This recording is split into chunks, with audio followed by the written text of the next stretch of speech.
Meu beta é positivo, mas quando realmente posso confirmar que está tudo bem com a minha gestação?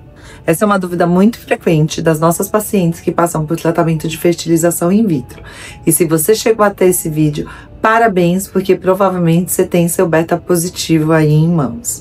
Eu vou te explicar nesse vídeo o que é o beta-HCG, esse hormônio tão desejado por nossas pacientes, e como que é a evolução dele e quais são os próximos passos a seguir. Esse é nosso canal Positivando. Estejam conosco nesse vídeo, nos curtam e nos sigam para os próximos vídeos. O beta-HCG é um hormônio que ele é produzido pela interação entre o embrião e o útero. Isso quando ocorre o processo de implantação. Depois de uma transferência de embrião, a gente normalmente pede o beta-HCG entre o 9º a 11º dia. E qual que é o valor, doutora? Que é um valor ali bom para que eu considere um valor inicial tranquilo de evolução de uma gestação. Para dosagens no 9º dia, se ele está abaixo de 25, eles já são valores mais baixos. Que no geral, o risco ali é de que apresente uma gestação que a gente chama de gestação bioquímica, ou até um risco de aborto, né? De gestação sem embrião, ou que não tem ali batimento. Então, o primeiro valor do beta tem um valor sim que a gente fala que é um valor de predição dessa evolução. No entanto, o mais importante não é só o valor do beta-HCG, é essa evolução. Então, a gente espera que em 48 horas a gente tenha um aumento de pelo menos 60%. Ou seja, no 11º dia, se a gente pediu no 9º, no 11º dia, ele aumente pelo menos 60%. E aí existem estudos que mostram que nesse 11º dia, o valor ideal seria que tivesse ali entre 111 a 160, para que a gente ficasse tranquilo de correlação de visualização do saco gestacional e embrião na 6ª semana, e para ficar completamente ali com um prognóstico bom de que vai ter um nascido vivo, eles colocam um valor de 212 por 11º dia. Para o 14º dia, se você fez um beta-HCG mais tardio, fez a transferência e 2 semanas depois só dosou o beta-HCG, valores abaixo de 300 já são valores mais baixos que a gente normalmente se preocupa em relação à evolução. Muitas vezes nós pedimos mais do que as 2 vezes ali em 48 horas, porque a gente realmente precisa acompanhar a evolução desse beta-HCG. Então, 14º dia já tem mais estudos na literatura que mostra que valores abaixo de 300 seria ali um risco maior, teria um risco maior dessa gestação não concluir com um bebê nascido vivo. Então, é uma correlação importante ali em relação aos valores do beta.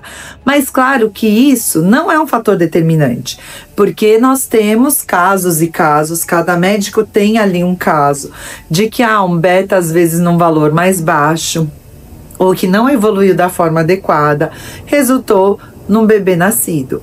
Mas isso é um valor prognóstico que a gente já fica ali de olho. Depois que você fez esses 2 betas ou fez mais dosagem de beta-HCG, nós agendaremos um ultrassom em 2 semanas, o que dá mais ou menos 6 semanas mais 3 pela data da última menstruação. Lembrando que na transferência nós calculamos a data da última menstruação, reduzindo 19 dias do que foi ali a data da transferência. Por que 19 dias? Porque a gente conta 5 dias de formação de embrião, se esse embrião foi transferido em blastocisto, e mais os 14 dias que antecederam até a ovulação, se fosse de forma natural. Então, para embrião em blastocisto, 19 dias. Para embrião em 3º dia, que hoje é muito raro que a gente transfira, 17 dias, a gente consegue ter a data da última menstruação, que é a data padronizada para cálculo da idade gestacional. E com esse cálculo, a gente vai realizar o primeiro ultrassom com 6 semanas mais 3.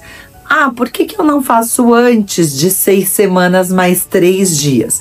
Porque eu posso, às vezes, não visualizar batimento, posso Se feito muito antes, não visualizar o embrião, isso pode só gerar uma angústia no casal. Então, com 6 semanas e 3 dias, o que eu espero ver nesse ultrassom?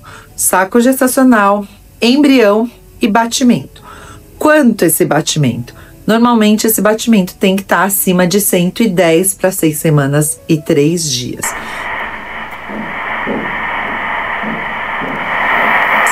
Depois que eu fiz esse ultrassom com 6 semanas e 3 dias, está tudo bem?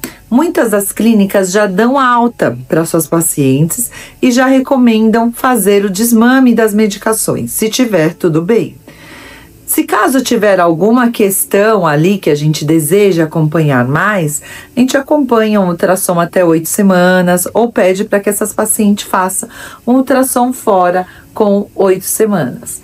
Então, o caminho até você receber a alta da sua clínica, normalmente é este. E existe algum sinal que eu devo ficar preocupada depois de um beta-HCG positivo? Existem alguns parâmetros aí que podem requerer um cuidado a mais, que é quando o beta não evolui com pelo menos esses 60% nesse intervalo de 48 horas, ou quando ele cai depois desse período de 48 horas. No geral, a gente acompanha essa evolução, às vezes com dosagens, algumas vezes a mais de dosagem desse beta-HCG. Outro sinal que pode não indicar que está tudo bem é quando você vai para ultrassom com essas 6 semanas e 3 dias e não visualiza ou o saco gestacional, ou não visualiza o embrião, ou não visualiza o batimento. Nessa situação, a gente normalmente repete o ultrassom semanal. Então, são alguns pontos aí de alerta que vale a pena esse segmento com uma proximidade maior ali com o seu médico. Mas calma, confie no processo.